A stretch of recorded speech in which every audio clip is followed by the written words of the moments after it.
Your doctor checked your cortisol. It came back normal, but a single blood cortisol drawn at one point in time tells you almost nothing about how your HPA axis is actually functioning throughout the day. Here's what I run instead and what it reveals. Cortisol follows a diurnal rhythm, meaning it's highest in the morning within 30 to 45 minutes of waking. It should peak dramatically in what's called a cortisol awakening response. Then it should decline gradually throughout the day, reaching its lowest point in the evening to allow melatonin to rise and sleep to occur. A single blood cortisol drawn at your doctor's appointment at 10 a.m. or 2 p.m. or whenever your appointment happened to be tells you what your cortisol was doing at that one specific moment. Not the pattern, not the rhythm, not what's happening across the full day. And for fertility, that pattern matters more than the number. A salivary cortisol test collects 4 to 6 samples across the day. In my practice, I do a 4, a morning, a mid-morning, an afternoon, and an evening. It maps the diurnal curve, and what I see in my fertility patients falls into consistent patterns that change everything about the clinical approach. The high morning pattern, the cortisol awakening response that's too high and stays elevated. This is a chronic stress pattern. Cortisol is suppressing GnRH pulsatility at the hypothalamic level. LH and FSH are being suppressed at the source. Ovulation is disrupted, the luteal phase is shortened,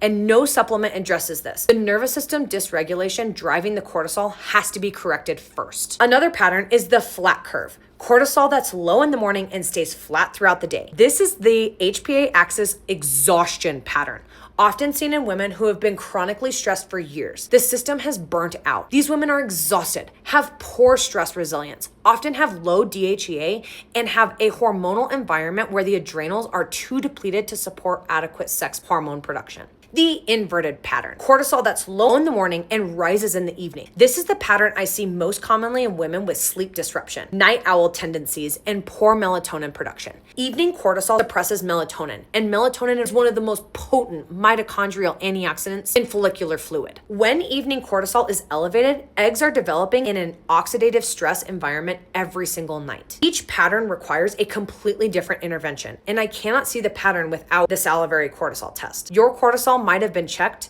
but was the pattern mapped? Because the pattern is what actually explains the hormonal picture. Comment root cause below for the link to my free fertility webinar, and the next video covers the hormone metabolite testing, which takes this picture even deeper.